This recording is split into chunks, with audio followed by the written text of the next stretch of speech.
ఆందోళనని కూడా వ్యక్తం చేస్తున్నారు వాళ్ళు. Right, thank you Sirish.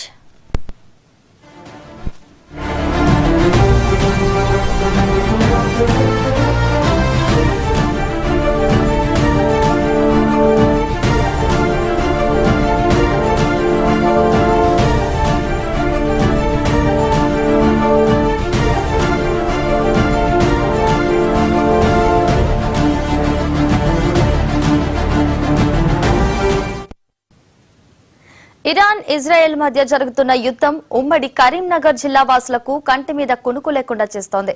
గల్ఫ్ దేశాల్లో నివసిస్తున్న వారి స్వగ్రామాలకు చెందిన ప్రజలు తీవ్ర ఆందోళనకు గురవుతున్నారు. మరీ ముఖ్యంగా జగిత్యాల జిల్లా నుంచి గల్ఫ్ దేశాల్లో జీవనోపాధి కోసం వెళ్లిన వారు ఎక్కువ మంది ఉంటారు. దాంతో వారి కుటుంబాల్లో తీవ్ర ఆవేదన నెలకొంది. దశాబ్దాలుగా జగిత్యాల జిల్లాకు చెందిన చాలా మంది అక్కడే పనిచేస్తూ కుటుంబాల్ని పోషించుకుంటున్నారు. అయితే ప్రస్తుతం జరుగుతున్న యుద్ధంతో వారి కుటుంబీకుల్లో ఆందోళన ఎక్కువైంది. అక్కడున్న తమ వారు క్షేమంగా ఉండాలని వారు భగవంతుని కోరుకుంటున్నారు. భారత ప్రభుత్వం జోక్యం చేసుకుని వారిని సురక్షితంగా స్వదేశానికి తీసుకురావాలని వారి కుటుంబ సభ్యులు కోరుతున్నారు. ఎన్ని బాంబులు పడ్డాయి? ఇప్పటిదాకంటే 50-60 బాంబులు పడవచ్చు. మీకు అక్కడ ఇప్పుడు బయటకు వెళ్ళనిస్తురా? బయటకు వెళ్ళనిస్తారు, అంత ప్రాబ్లం లేదు. కాకపోతే ఇండియన్ ఆర్మీ అయితే ఎక్కడ ఉందో అక్కడికి మాత్రం నో అలౌ అవుట్. ఎయిర్పోర్ట్ నడుస్తున్నాయా? ఎయిర్పోర్ట్ లేదు, ఎయిర్పోర్ట్ అన్ని బంద్ అయినాయి. ఎయిర్పోర్ట్ చూస్తా అన్ని బంద్ అయినాయి. మీరు కన్నతో చూడంగా పడుతున్నాయా? నేను డ్యూటీకి వెళ్ళాను 7కి. పోయేటప్పుడు ఏంటంటే అసలు చూడంగా ఒక 2 జబ్లాలి చీపోట్లు చూసారా? ఆ జబ్లా చీపోట్ల ఒక 2-3 పడ్డాయి కన్నం బట్టే. మీరు చూడంగానే చూడంగా ఆల్రెడీ పడుతుంది అనుకుంటా. ఆల్రెడీ అంటున్నా ఆల్రెడీ పడ్డాయి కన్నం చూసినా నేను. మీ పరిస్థితి ఎట్లుంది? మీ పరిస్థితి అలా మరి ఏమైనా ప్రాబ్లం ఉందా? మంచిగానే ఉందా? ఎట్లుంది? మాకేం ప్రాబ్లం లేదు, ఇక్కడ అన్ని మంచిగా ఉన్నాయి. అయితే యాక్చువల్లీ ఏంటంటే లేబర్ క్యాంపుల్లో పడతలేవు, పరిస్థితి మంచిగా ఉంది. అట్లా ఇప్పుడు మీరు చూడగానే అలా పడుతున్నాయి. అదే దగ్గరికి అటు పడితే ప్రాబ్లమా? ఆయిల్ ఫీల్డ్ ఉంటుంది చూసినారా? 20 సంవత్సరాలు అయిపోయి బతుకుతురు కోసం గల్ఫ్ దేశాలకి వెళ్ళిండు దుబాయ్. ఇప్పుడు బాంబులు ఇరాన్ వాళ్ళు ఇస్తున్నారు అంటున్నారు. ప్రభుత్వం ఏదైనా చూసుకోవాలి మీరే, మోడీ వారు ఏదైనా కానీ మీరే చూసుకోవాలా. ఆయన దుబాయ్ వెళ్ళి సంవత్సరం అవుతుంది. అక్కడ బాంబులు వేస్తుండట ఇరాన్ లో. ఫోన్లు వస్తలేవు, ఏమత్తలేవు. మాకు లేని ఇబ్బంది ఉన్నది. బతకవేయండు మా ఆయన కోసం. మాది ఫోన్ లేదు, ఇద్దే మాకుండ్రి. మాకు ఫోన్ వచ్చేటట్టు చూడుండ్రి, మా బాధ పట్టించుకోండి. మా ఆయన మా పిల్లలు చదివించడానికి ఇక్కడ ఏ ఆధారాలు లేక దుబాయ్ వేయండు. అక్కడ యుద్ధం అంటుండ్రు, ఇరాన్ వాళ్ళు బాంబులు ఎత్తుల్లట.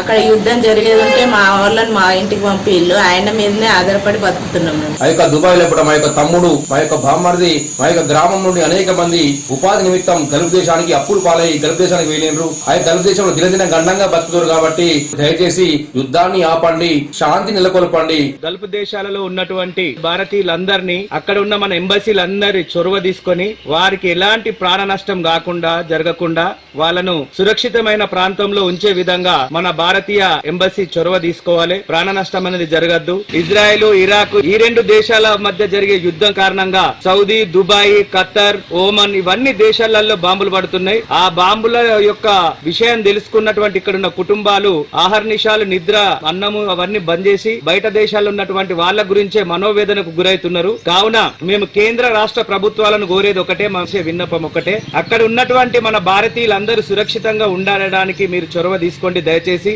ఎవరైతే రావాలనుకుంటున్నారో వాళ్ళని సురక్షితంగా ఇక్కడికి ఇండియాకు చేర్చే విధంగా చొరవ తీసుకోవాలి. అక్కడ ఉన్నన్ని రోజులు వాళ్ళకి ఎటువంటి లోపాలు లేకుండా తినడానికి తిండి గాని, ఉండడానికి నివాసం గాని ఏర్పాటు చేసి వాళ్ళను సురక్షితంగా ఉంచేటువంటి చొరవ తీసుకోవాలని మేము ప్రధానమంత్రి గారికి ప్రత్యేకంగా విన్నపం చేసుకుంటున్నాం. మా కొడుకున్నాడు 20 సంవత్సరాల నుంచి పోతుండు. బయట రాకుండా చర్య తీసుకొని మంచిగా కాపాడాలి, మంచిగా ఉంచాలి.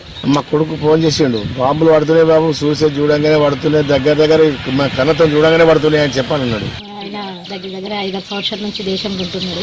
అక్కడ బాంబులు పడ్డాయని ఇబ్బందిగా మాట్లాడుతున్నారు. గవర్నమెంట్ చూసుకొని కొంచెం ఇబ్బంది లేకుండా చూసుకుంటే. ఇరాన్ ఇజ్రాయెల్ మధ్య జరుగుతున్న యుద్ధం ఉమ్మడి కరీంనగర్ జిల్లా వాసులకు కంటి మీద కునుకు లేకుండా చేస్తోంది. గల్ఫ్ దేశాల్లో నివసిస్తున్న వారి స్వగ్రామాలకు చెందిన ప్రజలు తీవ్ర ఆందోళనకు గురవుతున్నారు. ఇదే అంశానికి సంబంధించి మరింత సమాచారాన్ని కరీంనగర్ ప్రతినిధి రామకృష్ణ అందిస్తారు. రామకృష్ణ, చెప్పండి.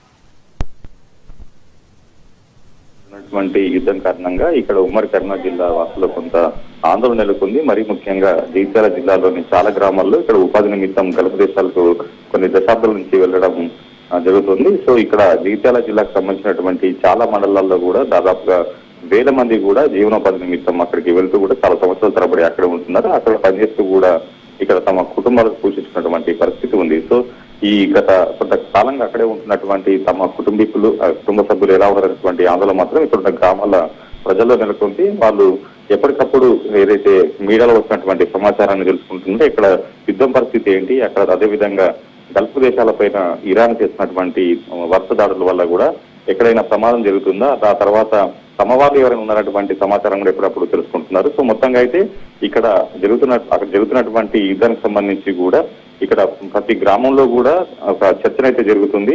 అయితే మరోవైపు కేంద్ర హోంశాఖ సహాయ మంత్రి అక్కడ ఉన్నటువంటి వారు సేఫ్ గా రావడానికి మాత్రం రోడ్డు మార్గాన వచ్చిన తర్వాత వాళ్ళు ప్రత్యేకమైన విమానంలో ఇక్కడ తీసుకొచ్చేందుకు కూడా ఏర్పాట్లు జరిగాయి. కాబట్టి ఎవరు ఆందోళన చేసేటువంటి ప్రకటన కూడా కేంద్ర హోంశాఖ సహాయ మంత్రి బండి సంజయ్ కూడా చేయడం జరిగింది. సో కొంత అయితే అది ఊరటం లభించింది. మొత్తానికైతే అక్కడ ఎప్పుడు ఏం జరుగుతున్నటువంటి క్షణ భయం మధ్య ఇక్కడ ప్రజలు గడుపుతున్నారు. ఏదైతే అక్కడ ఉన్నటువంటి తమ వారు ఎప్పుడు ఏం జరుగుతున్నటువంటి ఒక విషయం పైన మాత్రం వారు తీవ్ర ఆవేదనకు గురవుతున్నారు. Right, thank you Ramakrishna. Oil field ఇప్పటి వరకు ఎన్ని బాంబులు పడ్డాయి? ఇప్పటిదాకంటే